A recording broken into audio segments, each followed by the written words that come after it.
got this weight on my shoulders, slowing me down. I don't know how it came about.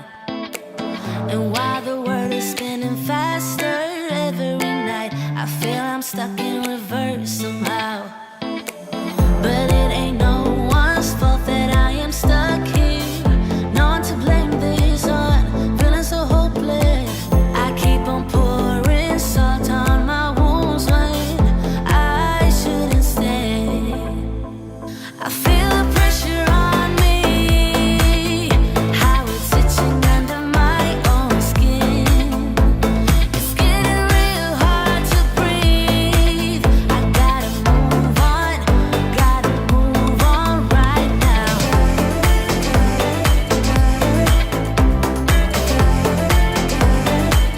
I feel the pressure.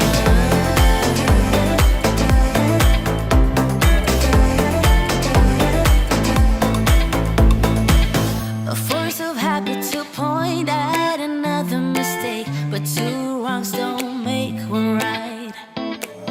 I gotta pull it together before it's too late. An hourglass in my mind, a light.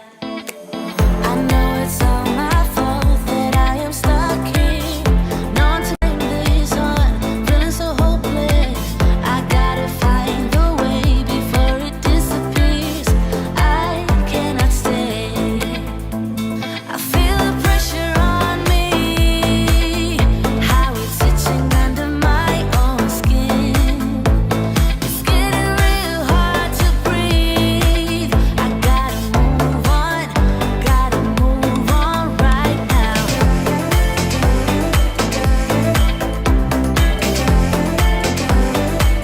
I feel the pressure.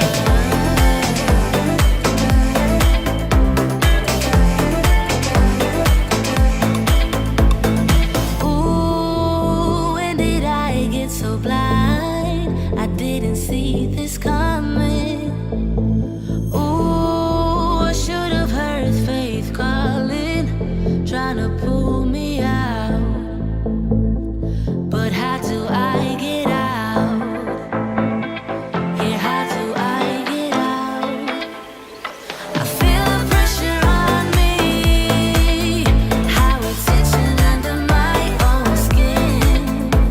It's getting real hard to breathe. I gotta move on right now.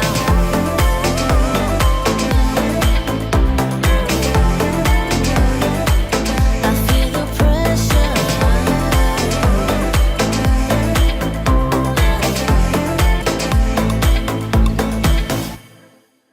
Hey now, honey, I've been driving around in my car, looking for some kind of open bar. It's gonna be alright, gonna be alright. Got no money, but I'll work it out with my charm. Having a good time, ain't doing no harm. It's gonna be alright, gonna be alright. Hey now, honey, I've been driving around in my car, looking for some kind of open bar. It's gonna be alright, gonna be alright. Got no money, but I'll work it out with my charm. Having a good time, ain't doing no harm. It's gonna be alright, gonna be alright.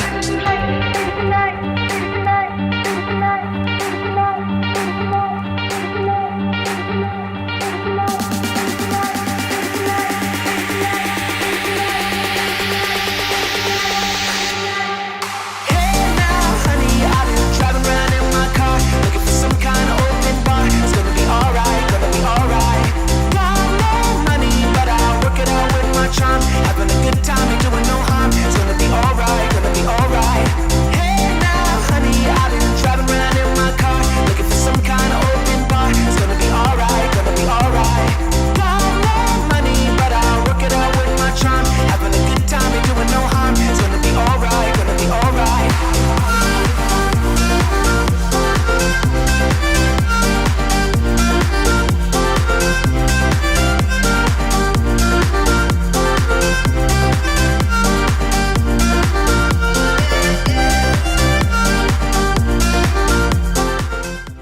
All right, let's get this party started. It's going to be so much fun.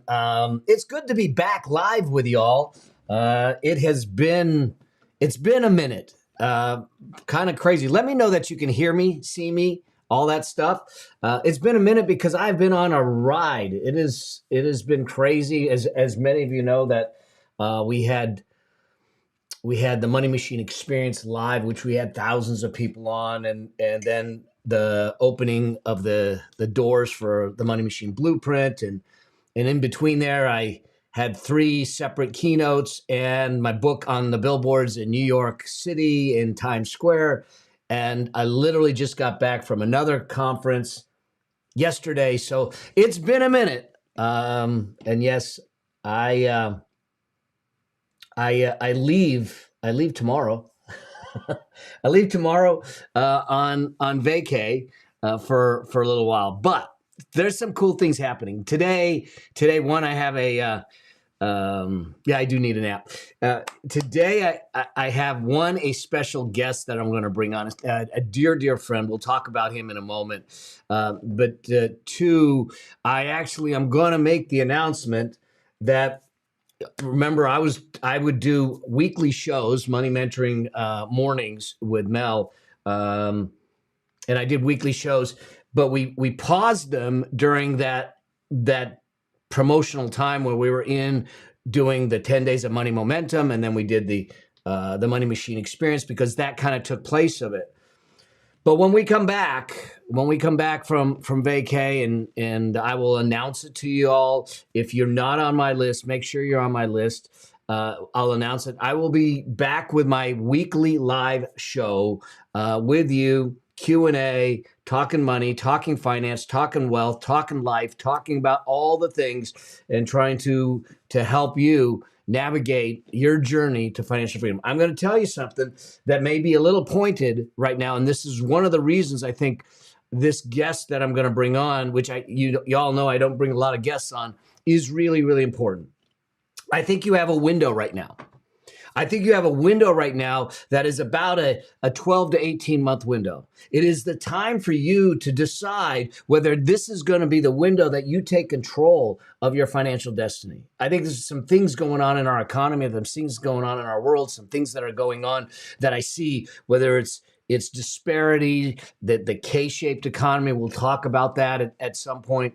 But here's the thing, is that whether there's uncertainty in your life, and there is, because a lot of us are feeling it, and I've had conversations with many of you around this, the one way to solve the uncertainty is not to wait for someone to come and solve the uncertainty, because no one's coming to save you until you're ready to save yourself. See, we have to go out and claim certainty. We have to go out and claim certainty, just the same as we have to go out and claim our financial future, our financial destiny, the things that we're trying to do. And so I think that you have a window here of opportunity, but not just opportunity, of consequence and necessity, to take it on and look at it and say, how do I turn around and take control of this once and for all? Forgetting for a moment, because what I want you to do is look out the window of opportunity, the window that you have, and forget all the noise that's going on. The media, the social media, the TikTokers, all of that stuff. But forget all of that, because the media, the social media, they're not there to inform you. They're not there to educate you. They're not there to empower you. They have their own agenda, and their own agenda is ratings, advertisers, eyeballs, viewers. And the way they do that is they polarize and create fear, uncertainty, because people will talk about it. That's not what this channel is based on. This is about reality. This is about what's going on, because I think they can do all of their crazy media gymnastics that they want. We don't have to participate. The economy they describe doesn't have to be your economy. The future that they think doesn't have to be your future. And so rather than submit to the noise, rather than succumb to the pressure or what we see, how about we do this together and we manage it? Now, one of the things that I think come about with this is that the first place that we actually have to deal with this, the first place that we have to to figure out how are we going to figure this out is not in the pocketbook. It's not in our business. It's not in any of those places. Everything that we do, and this was an eye opener for me because the reality is that when I first started teaching and helping people build wealth and pave their path to financial freedom, I'm an accountant, y'all. I'm a left brain nerd, columns, rows, things have to add up, all that stuff. I'm probably not organized like it, but the reality is that this is the thing that I thought I was going to do. I was just going to give you the math behind the wealth. And I realized really quickly that if I did not deal with the thing between your ears, the feelings in your heart, I was never going to be able to figure out and help you figure out your pocketbook. And so you cannot separate this idea of mindset, this idea of thinking, the idea of all of that from the money. Just like I say, you can't separate money from life, because when you do, you end up with a big bank account, but a bankrupt life. You end up without the richness that life has for you. So when you start to look at it, it's the mindset, it is the life, and it is the money all together melded. And one of the things that I realize is that we need to deal with the thinking, especially in times of uncertainty. And this dear friend of mine that I am bringing on, Brad Bizjack, is a personal development expert. He's a master mindset kind of strategist. He's a multi-seven-figure CEO. So he's been down this journey. Now, here's the other thing. I'm gonna out him right now, because he's also struggled.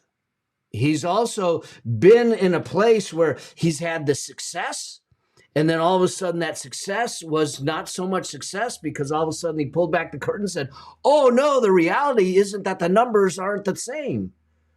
And we had some conversations around it to help him deal with the strategic, tactical stuff about the money, but he had to also deal with the unconscious programming, the things that were going on inside. And so he comes from a place where he's lived it. He's come from a place where he's done it. He's come from a place where he's screwed it up, just like me.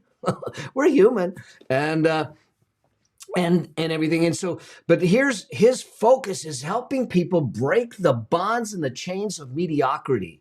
And I just thought, hey, as we start to bring my show back in a live form, that we turn around and I bring my dear friend Brad on. We have a conversation around how the mind impacts your financial game, how the mind impacts your money game, how the mind impacts everything, and what we can do to eliminate the toxic thought patterns and things like that. He's done this for over 70,000 people.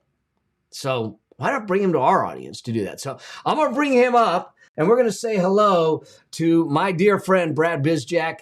Hey, my friend, it is so good to have you here. Good to be here, Mr. Mel. Thank you so much for having me. I'm so excited to be able to serve your audience and talk about some of the patterns going on behind the scenes that I think a lot of people don't realize are there. It's going to be a great talk today. Yeah, I mean, and I think that's the real key is your perspective is right on point. The fact that it's going on behind the scenes. We actually don't even know that this is going on. And the crazy thing, going through the Money Machine experience and the 10 days of money momentum, I love talking with my audience, my clients, the folks. And so I'm having conversations with them, and the level of angst, the level of fear, the level of struggle that I heard and everything, it floored me in the sense emotionally, because I felt bad, but it also floored me because I realized it doesn't need to be that way. It's really interesting that perspective can bring a lot of peace and clarity to people. And I'm curious, and I'm not sure if we're able to see the comments and all that stuff. If we can get comments, I can pull them up. I can pull up comments from Facebook and YouTube. LinkedIn, unfortunately, they're stubborn and they don't let us. They don't flow them through. as Well, effectively. and if you can comment in the chat, whichever platform you're watching on, how many of you feel that right now it's a pretty heavy time? Like there's some fear going on, there's this heaviness, there's this waiting for the other shoe to drop. And I kind of want to just bring a little bit of perspective into the mix before I actually even bring up my story, background, all of that stuff, just to show what you were saying, Mel, about how powerful the media and TikToks and all of those things really are, and in helping or not helping people, and helping people feel scared and uncertain during this time. So just for a small amount of perspective, like imagine right now that you were born in 1900. When you're 14 years old, This is not going to be an age thing for me, is it? it won't be a dig on your age, I promise you. But imagine when you're 14 years old.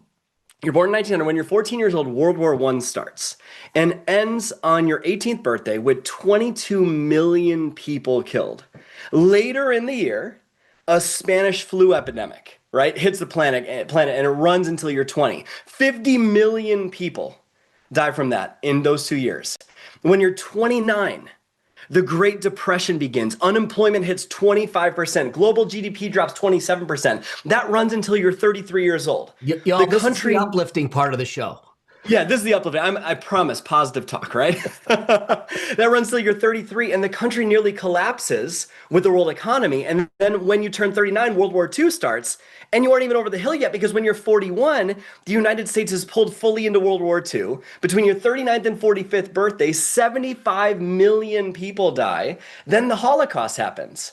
At 52, the Korean War starts and 5 more million people, and at 64, the Vietnam War, and it doesn't even end for many years. And then approaching your 62nd birthday, you have the Cuban Missile Crisis. And then that leads to Cold War, right?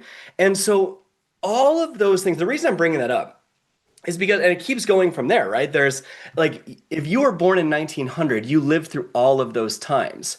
But because fear is so accessible right now, it is very easy to cause you to think in a very negative way. And I'm not saying there aren't hard times, there aren't challenging times, there aren't things that are coming up, but how you think during these times plays such a huge role. I think it was John Templeton that said, in times of maximum pessimism is the time of most opportunity. Mm-hmm. And so I'm here to help you kind of not only reframe fear and what's going on during these hard times, but also shift, what do you believe about money during this time? What do you believe about what's going on in the world during this time, so that you can make the right decisions and follow Mel's teachings to be able to benefit your financial freedom? I'm happy to go into my story and all that stuff, but I just think that a little bit of perspective could be very valuable for people to see that, wow, like there's more opportunity right now than ever before. It's interesting. There is something that we follow as investors called the VIX, VIX. Yeah. And it's a volatility index, but we all kind of name it the fear index. Yep. Because you can watch literally on the graph. If you just go to Yahoo Finance or whatever and just look up the VIX graph, and you just look at and think of it as the index, the level of fear that's in the marketplace, and you look at where that graph is compared to what the S&P 500 is doing, you start to see the emotional interpretations, and I'm being very specific with the word interpretations, that are going on in the marketplace that start to drive money decisions. And y'all that have been with me for any length of time know that when our emotions go up in any kind of money decision, our financial intellect goes down. We go, pardon the expression, we go from smart to stupid. And I am no different. It's how I got into the Ponzi scheme. My emotions got involved. I went from smart to stupid, lost 1/3 of my net worth. And so there is this emotional element that comes into play. We do measure it, and you can graph it, and you can see it. And this is exactly what Brad's kind of talking about. So yeah, any emotional, there's two sides of the emotional coin, right? On one side, there's the greed side, the gambling side, the side of it's all going to be perfectly fine, and I'm just going to wee, right? That side of it, which that in itself is toxic. But then there's also the fear, pull money out. I am so afraid of what could go wrong. And I think, Mel, you know the stats better than I do, but something about if you were out of the market in the 10, like something about the 10 days over the Yeah. last however many years, you lost. What's the stat on that? So what If you're- happened, they did a study where you invested, if you just put $10,000 in 2002 for 20 years, and that's all you did, what would happen to that money? That money would grow to about $65,000. Now, during that 20-year period, you had the 2008 recession, you had all kinds of things that went on, and still it grew to $65,000. But if you missed 10 of the best days in the market, what happened is that, and now that's 10 days out of 20 years, that 65,000 turned into 29,000. You wiped out one half of it. And 7 of those best days were in down markets. So it was when the market's down, the fear is high. So it's during fear times that we lost half of it because we got scared, we got out, we didn't know when to get in. And I am a product of that. I did that.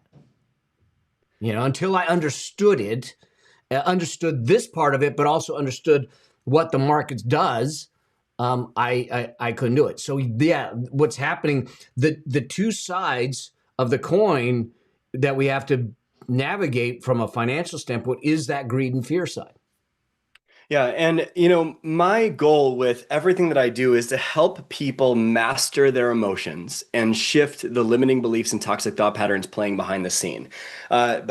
So if you think about it, a lot of people call it emotional thermometers for what's going on in the world, right? It's up and down and up and down and up and down. Their emotions get the best of them. And when things are good, they're feeling really good. When things are bad or out of alignment with their expectations, they feel terrible.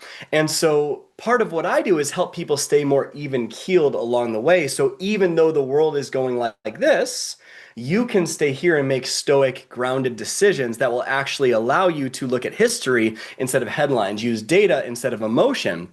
And so you might be in a place right now where you're sitting there financially and going, I'm afraid to get involved. You might be in a place right now where you're thinking, I want to pull everything out. You might be in a place right now where you're taking some actions, but you're not consistent and things aren't on autopilot. And you might be in a place right now where you've been taking some action, but you're just not experiencing the joy and beauty of what you're building, and you're not being patient along the way. And so what we need to do is we need to get to the bottom of why is that?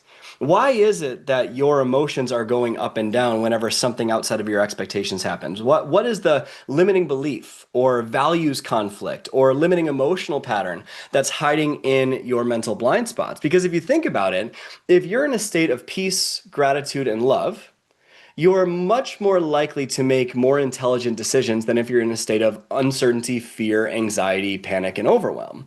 And so we need to identify, what does it take for you to get to those places of gratitude, peace, love, excitement, whatever it is, and start to take a look at some of the pattern behind the scenes. And like Mel was saying, this wasn't always sunshine and rainbows. There are hard times. There were times that I lost almost the equivalent of $1 million in both money and opportunity costs within a matter of 2 weeks. Mel helped me through. But how you think when you're down. Just so we're clear, I helped him through it. I didn't help him do it. Yes, that's true. Through it, not to it. Yeah, and so I faced it, all right? But how you think when you're down determines how long it'll be until you get back up. And so I think it's important to share a little bit of a backstory of just why I can even talk about this stuff. Because it's very easy to think when mindset, you got to think positively about money. I'm not in any way saying that you should just be positive. I think that's a huge common misconception with the mindset space, is that a lot of people think that it's just be positive about everything. But please write this down in your notes if you would. Positivity, blind positivity, is just as toxic as pessimism.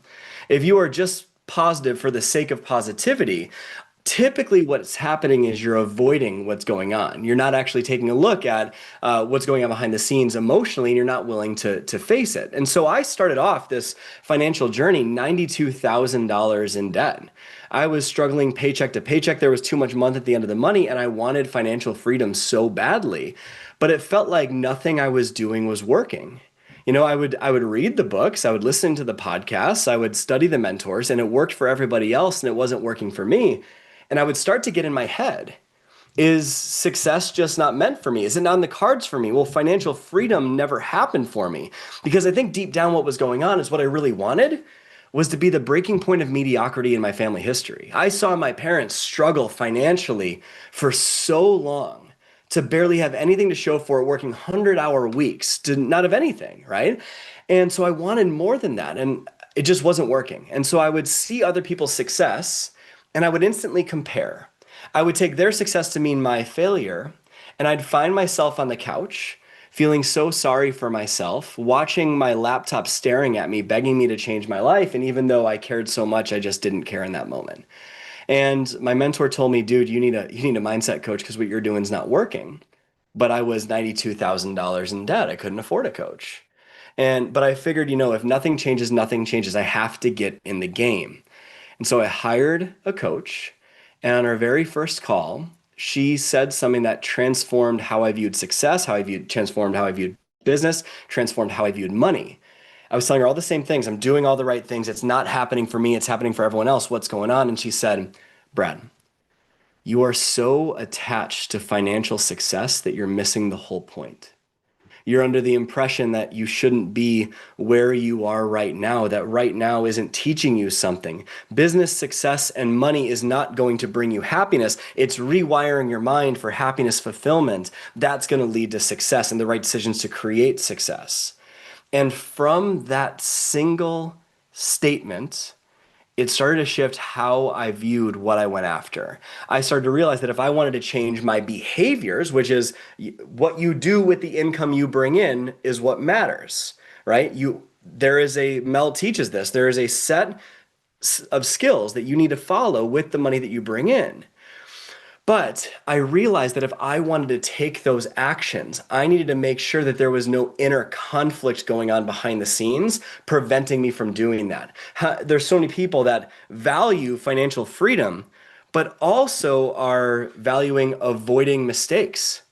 And they're not willing to get in the game from that exact perspective. And so I needed to eliminate those inner conflicts where it was 2 steps forward, 3 steps back, where nothing was working. And from that, it went on to generate millions of dollars in sales, which has created a multi-million-dollar net worth, which has transformed thousands of lives, tens of thousands of lives all across the world. And I'm not sharing that to impress anybody. I'm sharing that to impress upon you that how you think, how your mind is wired, the beliefs, values, emotions, and identities that you carry will directly impact the behaviors that you deploy. If you believe I am the broke person, or if you believe that money is hard to make, or if you believe that no matter what I do, I'll never be financially free, right? Then that's going to directly impact the actions you take, therefore the results that you get, and it reinforces the beliefs that you already had.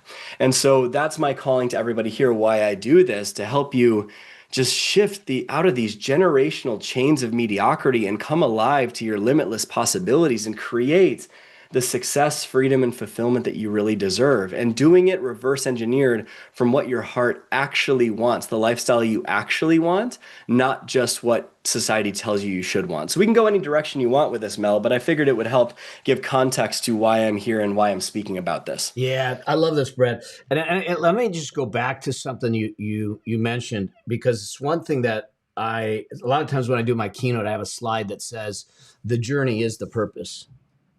And here's what I mean by this. And some of us are guilty of it, including myself early on, until someone shook me up, and a bike accident shook me up. but the bottom line is that we go, when I achieve this, then I will be this, or when I achieve this, then I will have this. When I achieve this, then I can be happy. Then when I achieve this, then I'll be complete. When I achieve, and so we tag everything to a destination, an accomplishment, an achievement, and we miss the whole journey. And the journey is the joy. Now, I'm not saying that it's fun all the time. Trust me. Okay. But if we are not in the journey and finding the joy in that journey, if we are not looking at it as that is the purpose, then what we are doing is saying, I'm going to delay everything, the feelings, the rewards, the successes, the celebrations. And we wonder why it's a struggle, and we wonder why it feels empty even when we do achieve. We are, unfortunately, as a society, I think that we are really, really good at highlighting the faults. We want to see the dirty laundry aired. It's why these news, quote unquote, news programs have the viewers. It's like, oh, disaster here, disaster there. And it moves people instead of going, hey, let me give you this happy story. It doesn't get the same thing. But I think that what's missing on the financial journey, and it's one of the reasons that my book, if you really look at my book from a 30,000 foot level and everything I do, it starts with life. It then goes to money, and then it goes back to life again. Because money's just the paintbrush. And the painter enjoys the process of painting as much as they enjoy the painting itself. And what you're kind of talking about there, I think is really important. Now, given that, I've got some questions, because we've been indoctrinated into potentially judgment, criticism, even as kids. As we grow, we start, if you go and ask a child, what do you want to be when you grow up? They don't give you one thing. They give you a list of things. But as we get older, society, upbringing, culture, whatever, starts to take that away. And all of a sudden we get it's something that I believe where we seem to have to find that one singular purpose that we have. I don't believe it's true. I believe that we have multiple purposes in our life that are contextual, time-bound. Like my purpose shifted when I got the cancer, when my grandkids were born, when I got married. Purposes change. Versus struggling to say, I just got to find that one thing and being open to it. But the biggest thing to allow for that or not allow for that starts here. So how does the work that you're doing help people overcome that obstacle to break the ties that maybe keep pulling them back is one question. And the second question is, how do you deal with, and I think the word toxic, yeah, it's used, overused somewhat, but let's just say that in an unsupportive environment, and that could be family, that could be spouse, that could be it could be religion, it could be anything, but I want to move forward. And so first I have to break the ties that are in my own mind, but then I also might have to break the ties of the people that are still trying to pull me down. And they don't know it. Like my own mother, when she was alive, when I told her that Jeremy wanted to go into computers, her immediate response was, wow, isn't that competitive? Now, it wasn't to hold him back. It was because she cared about him. It wasn't coming from a bad place. But just because it's competitive doesn't mean that it's impossible. So I give that to these you are great questions. Great questions. And you have 7 to 12 business days for me to answer all of them. So the reason I say that is because I can go so many different directions with this. And I want to talk about two things you said in kind of as you were setting up the question first, and then I'll go and directly answer those questions. And kind of direct me if you want me to shift gears in any of these ways. I just want to let everyone know, if you have questions, do me a favor, put a Q in the capital Q and a colon, type your question in so I can bring it on for Brad and I to have a conversation around. Sweet. So I want to touch really quick before answering the questions on the idea of what you said with purpose, everyone trying to identify a purpose in life. And I think it's really important to note, I completely agree with what you're saying, that it's not about identifying a singular purpose. Like when I had my daughter, uh, well, my wife had my daughter. I don't get credit for that. She gets all the credit. I stood there and cheered her on. She did the hard work, so praise to her. Oh yeah, and But the mothers still do the hard work after the. yes. I mean, Yeah. When Lily was born, purpose shifted. When business was started, purpose shifted. When business evolved, purpose shifted. And so I don't think it's about identifying a singular purpose. I think it's about living life on purpose. And I think that's a good way to look at it, like a way of being that you can live in consistently that will cascade into everything that you do. So simply said, a standard for the emotional quality of your life. And when you live on purpose to that, right? The purpose of my life is to be a beacon of light, to radiate love and to help other people come alive. That cascades into multiple different things, right? It cascades into business, cascades into marriage and relationship, cascades into parenting. So it's not about identifying a singular purpose or vocation. It's about living life on purpose, in my opinion. You also talked about how many people put the goal or dream as like, that's what's going to make me feel a certain way. And so I encourage everybody here to, in the comments, if you had all the money that you desire, your investments were where you wanted them to be, what would you have in your life that you don't have now? What would be present in your life that you don't have now? And ask that question. Whatever the answer is, it's totally okay. If you say a thing, ask what would then be present. We're looking for the emotion behind it, right? So a lot of people, just after doing this for a while, will say things like freedom or peace or ease. But if you notice something, freedom, peace, and ease were never taken from you. And the only reason that you want them is because you felt them before, because you know how good they feel. So the only reason we set goals is for the feelings we think they bring us. And so if you are in this state of frustration and anger and overwhelm, that is going to influence the actions you take, which will then lead to poor outcomes. So you never have those emotions, so you think. But if you live in those emotions now, just like Wayne Dyer said, live in the feelings of your wishes. You live in those emotions now, you take more inspired action, you get better financial results, and therefore the outcome matches up with the journey, and you'll realize the whole time that the outcome was just the cherry on top. And so the whole point of all of this is that if you ask yourself what you think you will feel when you have the financial freedom that you crave, or the investment portfolio wherever you want it to be, or whatever it is, your earnings machine at a certain level, your money machine at a certain level, whatever it is, if you live in those sensations now, that's what will allow you to actually take the right actions to create the goal. So to your question of how do we do it, how does this work actually transform, I want to make sure, Mel, can we get this flip chart fully on the screen for everybody? Is that possible? It is on, yeah. Okay, I'll draw more towards the middle here. So think of success. I'll bring my microphone over here. Think of success like a combination lock with 3 numbers. And there are, so we have, 7, 8, 9, 2, 3, 4, 1, 2, 3. Okay. There's 4 steps to this. Do you like my drawing? It's pretty good, right? That's like a Birkin bag designer thing. I think it's pretty good, Mel. Yeah. I think it's pretty good. So this is a combination lock, right? The ones you would take to a gym or whatever. There's 4 things we need to look at in the world of success. And this is where my work really comes in. And the first is this lock as a whole. A little bit of a story for you all.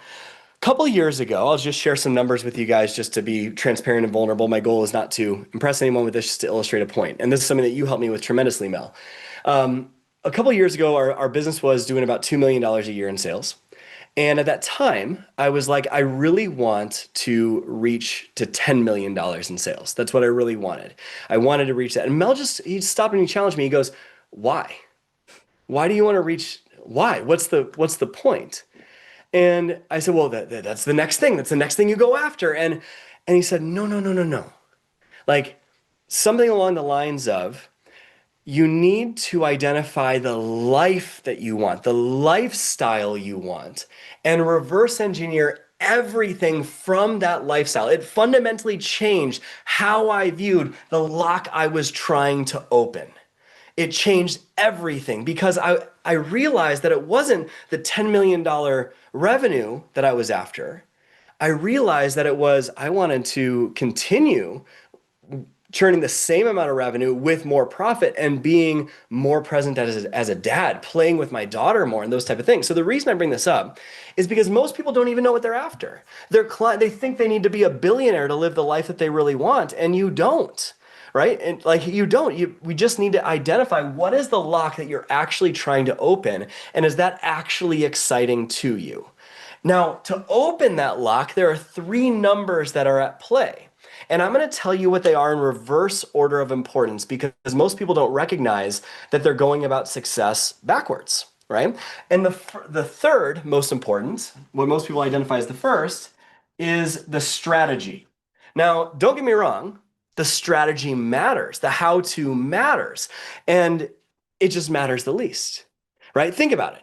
If I have all the right strategies, the best strategies in the world to generate wealth, to create wealth, but I have a belief that says I'm a failure, I'm the broke person, I'll never be wealthy, you won't even apply it. You won't even do the things with the right strategy. So you can't head east looking for a sunset. You can't put the eggs in after the cake's done baking. You need the right strategy. This absolutely matters. It's paramount that you have the right strategy. But until these other numbers are in play, that lock is not opening. And so what are these other 2 numbers? This middle number here is your beliefs and values. I got to get the Mel technology where you can put things on the screen and make it all fancy. I'm still in the flip chart era. Mel's got all the fancy tech and all the money falling from the screen and all that stuff. Who, me? I'm over here drawing like a toddler with a crayon. Anyways, your beliefs and your values. Now, what does this mean? Beliefs and values are subconscious forces driving your life. Now, stick with me, because I think the words limiting beliefs are so overused. Like, people are like, well, I have limiting beliefs, that's why I can't succeed. Well, probably true, but a lot of people use that as a reason to avoid looking at what their limiting beliefs are. So let's use an example. Mel, what's one of the most common limiting beliefs that you see your audience have on an ongoing basis? Either I'm too late. You know? Okay, too late? Too late. Yep. Yeah, I'm too old, or I'm too late to do something about, or that money is complicated, or I'm not good with money. Okay, great. So we'll use both of those. So I'm too late. Money is complicated, and not good with money. Okay, so these are 3 different beliefs. Now, no matter what your beliefs are about money, you can identify by finishing the following sentence. Money is. See how that comes out. That belief directly impacts the level of potential you tap into. What that means is it directly impacts the courage that you show up with, the way you deploy strategies, the way you do anything, your confidence, your excitement, the possibility, the dreams that you're living into. Your potential is drastically lowered when you're facing these limiting beliefs. And from a lower level of potential, I don't know if you can see this here. Yeah, we can. It's there. That says action. Okay, so from a lower level of potential, you take a lower level of action, right? It's not as inspired, it's not in alignment with your dreams. From a lower level of action, you get what type of results? Poor results. Yeah. And those poor results directly influence the beliefs you already had and make them stronger. Versus one of the best beliefs that I've ever heard you say, Mel, is financial freedom is a birthright, right? Much higher level of potential, much higher level of action. You'll take the action in alignment with the right strategies, you'll get better results, and financial freedom as your birthright becomes a conviction, more strongly held belief, right? Yeah. So that is an example of how beliefs are so important, because with a limited belief or a toxic thought pattern, you won't apply the right strategy. Same thing with values. If you have a value in conflict, let's say you value success, but you equally value avoiding rejection, that's going to be conflicting. Because the more successful you become, the more rejected or judged you're going to be. So we need to eliminate those so that there's nothing subconsciously getting in the way of you applying the right strategy. And so most people have no idea what their limiting beliefs are. They have no idea what their values are. And they'll say, I value family. Well, that's true, but what would family give you? They have no idea where their values are in conflict, and that's what prevents them from doing the things that you teach, right? So we need to go behind the scenes and ask, what am I believing about society right now? What do I value, and what does it take for me to achieve those values? And if there's any conflicts getting in the way, then resolve those so you actually apply the right things. The final piece of this is your emotions. This is so important because the emotional quality of your life is the entire quality of your life. Your life is directly proportional to the quality of your emotions.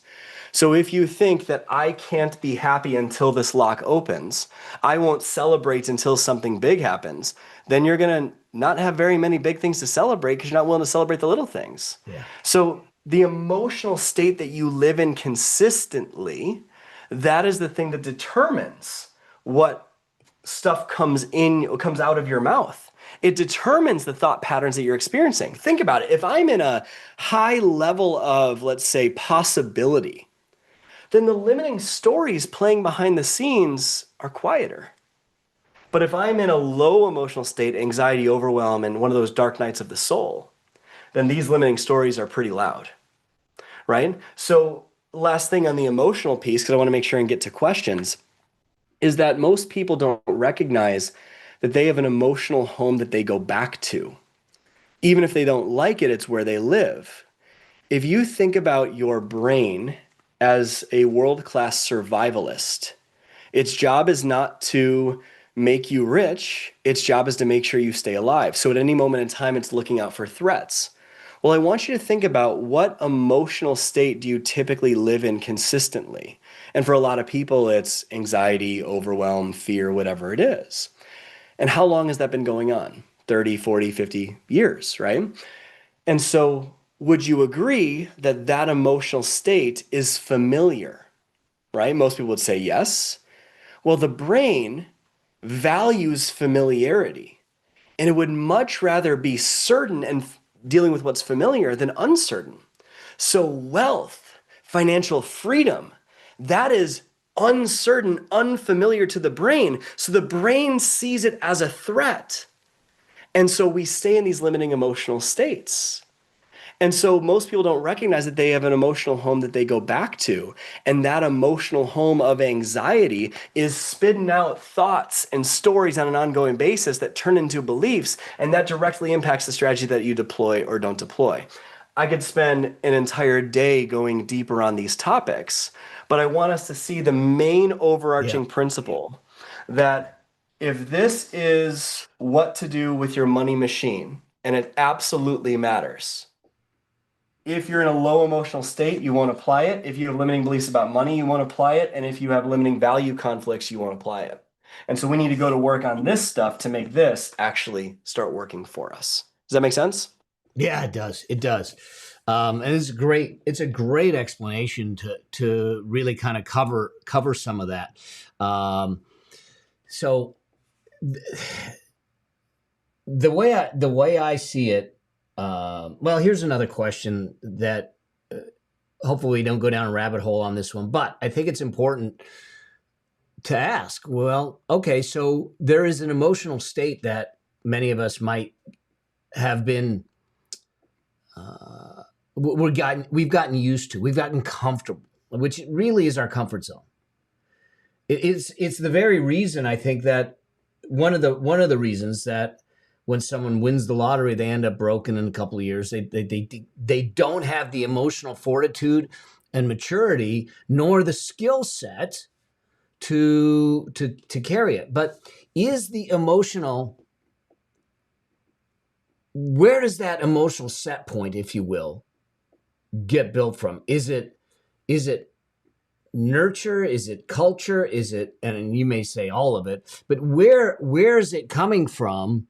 And then I guess there's steps that we go through to break it, and we'll talk a little bit about how they can go deeper with you. I know that you're doing a free training coming up, so they can go deeper with you on this, and I assume that's part of what you're gonna deal with there. Yeah, I'll speak to this briefly. A lot of times people think that what happens externally dictates how they feel, Yeah. but that is not true. Suffering is never found in the facts, it's found in your interpretation of the facts, your perception of the facts, and your perception of your ability to deal with it. And so, emotions really come from three things. I've learned this from mentors over the years. Number one is the words that you use. Jot this down in your notes if you would. The words you use to describe your experience literally become your experience, right? So if you say, I'm so overwhelmed with money right now, oh my goodness, you're going to feel it. It's going to be heavy versus, well, I'm a wee bit perturbed right now, right? It's a very different emotional experience. You don't have to use those. It's a different emotional experience. So the words you use will determine your emotional state. The second thing is where your focus is going. If you're focused on the money you don't have, what's missing, things like that you cannot control, like the markets and the future, that is the recipe, literally the recipe for anxiety and overwhelm. Focusing on what's missing, what you cannot control in the future, that's the recipe for anxiety and overwhelm. Focusing on what's missing, what you cannot control in the past, that's the recipe for depression. So where you focus determines what you're going to feel. So most people are more focused on what's missing from their life than what they appreciate in their life. And that's why they can't sustain happiness long term, right? And there's way more to it than just that. But where your focus goes plays a massive role, because whatever you focus on, you create more of. So if you're focusing on scarcity, if you're focused on how there's never enough, then you will literally feel that way and you will double down on it. And the third thing is your physical state, the way that you use your body, right? If you are in a tense physical state emotionally, your biochemistry is different than if you're excited and open and thinking more positively. It's why you feel so much better after 5 minutes into working out. It's a different biochemistry. So change one of those three things and you have a totally different emotional state right away, and then you have to recondition it until it becomes part of you. Cool. All right. So couple things, and then I want to go to a couple points and questions that came in. One, tell the folks real quickly about the training, and I'll put a link up so that it's totally free, that you guys can join in and go deeper with Brad. This is why I brought Brad on, because I think that there are some other elements that are really important in our journey to success. Mm-hmm. Yeah, well, I've done these trainings on probably thousands of podcasts and YouTubes and all that stuff over the years. And I ran into a major problem. I would go back to the person I was speaking for a week or two later, and I would ask, how are people doing? And nothing changed. Like everyone was like, that was so inspiring. Thank you so much. Nothing changed. And I realized that there's a very big difference between information, knowledge, and a deep understanding, knowing, a lived experience. And so I had to go to the drawing board and say, how do I take these principles and so many more that we don't have time to cover on this, and how do I make them real for people so that it's an actual lived experience where they, in real time, shift their emotional default settings, identify and break and replace the greatest limiting beliefs and values conflicts going on behind the scenes, preventing the goals and dreams and the strategies from coming to life. And I put together a 5-day experience called the Success Accelerator. If you want to see how high performers achieve their goals so much faster than all their peers with less stress, and you want to finally get out of your own way and figure out what the heck is stopping you, not only from success, but more importantly, fulfillment, this is going to show you how to not only succeed way faster, but be fulfilled while you do it. So it's changed over 75,000 lives from all over the world. We have a few thousand people already registered for this one. It's training I do once a year. It is going to make such a deeply profound impact on your life, where at the end of 5 days, you will come out completely changed from the inside out, so that all of the beautiful, incredibly important strategies that Mel teaches on how to build your money machine, there's nothing internally preventing you from actually applying those things anymore, and you can actually create the financial freedom you deserve. So it's totally free. Mel's got the link for you to enroll, but highly recommend it. I'm going to bring it up. You can use this QR code. You can go to melabraham.com/Brad. It is a free training. You'll get registered. I'll be going through part of it. Only because I'll be in Italy. So that sounds awesome. I'm coming with you. Get some recordings and stuff. But Just know that, and I'll make sure that we post it all out so everyone has it, because I think that this is really an important element, and you can see that the training is live and online, Michael. So let me go to some of the questions now. Holly asked the question, the quickest way to eliminate. Now, she starts with a tactical question, but she gets to the crux of the quickest way to eliminate debt and increase income without working more. I already work a full-time plus. And what are typically the subconscious programs that create debt to not repeat them. So it's really, the question is more attached to what's going on potentially from an unconscious standpoint that keeps putting her into debt, and how to maybe start to break that. Yeah, there's two sides to this. One is what needs are driving your behavior, and the second is what is your relationship with debt. And I'll explain what I mean by both briefly, because I want to make sure everyone has a chance to ask. But subconsciously, if you have, let's say, a desire, like everyone has the need to feel certain. We need to feel certain. We need to know that we're going to be okay. And how most people go about feeling certain is different, right? There are positive, neutral, and negative ways to meet those needs. And so if you know how to handle, this kind of goes back to the survivalist brain. If you know how to handle the chaos of consumer spending and just making the minimum payment, your brain knows how to deal with that. So it actually feels safe to you.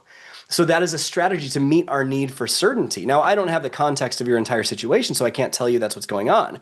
Another need that drives us is the need to feel significant and important, right? We need to feel like we matter. And so a lot of people will meet that need for significance by overspending. They will spend on things they don't need to impress people that they don't care about, right? And just to show that they are important, that they matter, and it gets them into debt. Again, I don't know that that's what you're doing. I don't know your situation. And so we need to identify what are the subconscious needs going on behind the scenes. This is something I learned called human needs psychology. And once we identify what those needs are, then we can have a new pattern to meet those needs that's far more empowering. So debt's not the outcome. And the second piece of it is, what's your relationship with debt? Whatever you resist persists. And so if you have not accepted that debt is currently a circumstance in your life, if this is somehow wrong for you to be where you are right now, then you're denying the beautiful gift that life is trying to teach you. Whatever you resist persists. And to the degree in which you can accept what is the degree in which you have the ability to change it. And so we need to be able to look at our situation objectively without getting emotionally brought into it or over emotionally involved in it. And once we can start being grateful for the debt, now that sounds crazy and may make you want to punch me in the face, but just follow me here. If you become grateful for the debt, all of a sudden there's no resistance. And when there's no resistance, you can ask, what is this trying to teach me? What am I meant to learn here? And this is a lived experience for me. I was $92,000 in debt. And I was resisting it. I didn't want to be in debt. But once I started appreciating what it was teaching me, how it was helping me and Janice come closer together as a couple, we started making faster payments, and we were able to pay off $92,000 of debt within a year because we no longer made it wrong, and we found the lesson hidden in the life circumstances. Life will always give you lessons that are wrapped in pain so that you pay attention to them. They're special gifts that you are responsible for opening. And once you open them, that is when you start to learn the lesson that will set you free. So we'll go much deeper in that in the free training that Mel and I have been mentioning if you're struggling with that. So stay tuned. We'll do that on day 3 of the training, actually. So that would be my response to Holly there. Cool. Thank you. Here's one from Roman. I think it's Roman on YouTube. I can verbalize and repeat new beliefs, but how do I actually change them? How do I make them beliefs that are not just ideas? I love this question. So good. Great so way good. you frame the question. Roman, that is a beautiful question. And this is like, I love this so much because a lot of people think that if they just say an affirmation, it's going to change their belief system, right? You pull an affirmation card that says, I am rich and abundant, and your brain goes, have you seen your bank account? Right? Yes. Like it's like there's no way. Or I am worthy. Are you sure, sweetheart? Right? Like your brain does that, right? And the reason why is because when you are trying to affirm something that you don't deeply believe within your soul, the reason is because there is something else more convicting going on in the foreground. So think of it like a belief is a CD. You guys remember CD players and tape players, right? Dude, So I remember 8 tracks, so don't get me going. so think of it like a CD. That CD is a belief system or BS, right? And it's a limiting belief that's playing on repeat over and over and over again. And you've listened to this belief for 20, 30 years. Even if you take that CD out, it still plays, right, in your mind. And so you can try, if that CD is in there, you can try to put in another CD. But if you put two CDs in the same CD player, it doesn't play any music. You break the CD player, right? So what we need to do is we need to scratch the CD that's playing so that it can't play the same music. It interrupts the pattern. And then, only then do we install a new belief. And so how we break a belief, I found 9 different ways to break beliefs, but the 3 of the most powerful ones are, number 1, introduce doubt to the belief. For example, rich people are greedy, right? Well, is that actually true? Like, or look at the most wealthy people that you know, they're probably the most generous, right? That's one way. Another way, and this is probably the most effective way, is introduce pain and consequence to the belief. Future pace, what this belief will cost you in 2 years, 5 years, 10 years from now, and viscerally feel the pain of what happens if you never change it. There's a movie called A Christmas Carol where Ebenezer Scrooge is a total butthead. And then one night, 3 neuroassociative conditioning specialists showed up at his house, right? The Ghost of Christmas Past, Present, and Future. And they linked unbearable pain to the way that he lived, the way that he was living, and what his life will look like if he keeps living that way. And when you're boxed in from the left, boxed in from the right, and boxed in from behind, you move, right? And so we need to link consequence and pain to the existing belief system. And the third is a lock worth opening, a vision so compelling that you're willing to let go of the old BS. Now, there's strategies and techniques to take you through that. That's what the 5-day challenge will show you how to do. But once you've done that, then you plug in the new belief. Then you install the new CD, and there are ways to recondition it to where it becomes the dominant CD that's playing in your mind. So it's not just about reading affirmation. Affirmation without action is delusion. We need to take action on removing the old one. And I see this so much where, people say, well, just think it and it'll be. It's not. And the folks that follow me know that wealth creation is 80% behaviors, which means that it's a doing.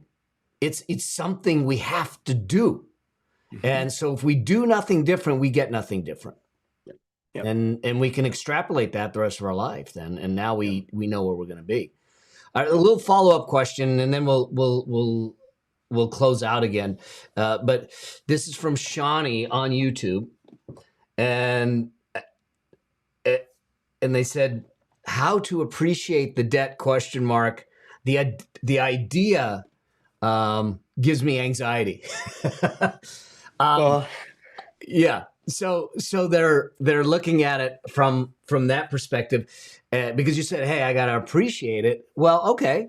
But what we're not saying, what you're not saying is to relish it. You're not saying to, so look, and I'll throw this out there, and then we'll come to you, is this idea of the cancer. When the cancer came back for me, okay, and it reoccurred, and I was struggling with it. I was in a dark place. I was bitter. I was resentful. I was like, is this my existence for the rest of my life? I'm going to have to keep fighting this battle.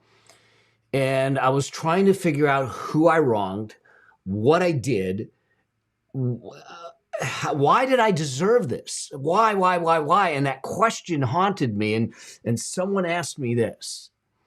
And he said, you keep searching in the past for something you did.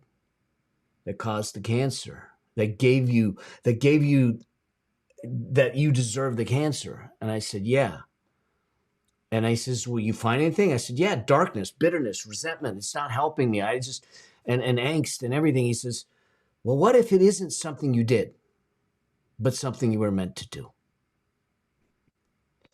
And so when I had a chance to take that cancer and turn it around and look at it differently, to appreciate what the gift might be in it, as painful of a journey as it was, there were lessons there. And born out of that conversation, born out of those lessons, was my book, is my current season of service, what is the things that I do and what I intend to do for the rest of my days to serve and help people come through and claim their birthright of financial freedom. And it came from this idea to sit back, to the thought to say, hey, you need to appreciate the cancer. Shawnee, it'd probably pissed me off if someone said that to me. Oh, you need to appreciate that cancer. Oh, hell no. It took me a while to get to it, but that shift in perspective did. So I'm going to hand it to you, Brent. I'm going to mic drop that one. Holy cow. So beautifully said, Mel. And I want to make sure it's clear that when you can accept what is, it doesn't mean you stay there. It means you're putting yourself in the state to be able to change it. And so when you resist what is, you're pushing against it. Whatever you resist persists, right? And so if you're making debt wrong, you will not be able to see the beautiful gifts debt is teaching you. So you are resisting it. You are not looking at the situation from the fact of, these are the cards that I am dealt. And if you blame the only thing you have to work with, or your situation you have to work with right now, then that means you're taking all the cards off the table and say, this is just where I'm at. And so a good way to look at this, and Mel kind of alluded to this with his story. How many of you listening to this right now have something in your life where you would never want to relive it, but you're so glad you went through it? Pretty much everybody here. Everybody here, right? Because it gave you something. Yeah. It gave you a gift. I had a pretty traumatic childhood. And if I can look back at where I came from, the traumas, the pain, what was said to me, at the time I didn't understand it. I made it wrong. But when I could finally see the lesson, and there's processes and techniques, and this part of what the challenge will show you how to do. When I could finally see that it was all happening for me and not to me, my life started to shift. When I realized that's the reason I have the empathy that I do today. That's the reason that I am as good of a dad as I am, as good of a spouse as I am. That's the reason that I was so hungry for financial freedom myself. It wouldn't have been, excuse me, bump the mic. That wouldn't have been possible if it wasn't for these situations that I went through before. And so what if the worst days of your life are secretly the best days of your life in disguise? And what if your pain has the gift inside of it, if you search for it, that will lead you to freedom? Remember what I said, your emotions follow the meaning you give to an experience. If the meaning you give to debt is that this causes anxiety, you will be anxious for a very long time.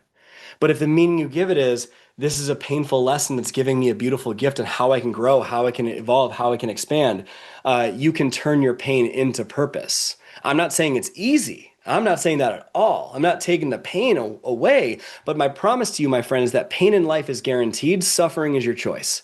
Suffering happens when you don't take your circumstances and give them an empowering meaning. It only happens when you look at your circumstances and make them wrong and say, this shouldn't have happened to me. I've worked with thousands of people, and I can promise you that disappointments are not special gifts reserved for the unfortunate. Everybody goes through crap. Everybody. Jim Rohn even said the same wind blows on us all. The wind of opportunity, the wind of disaster, the wind of change.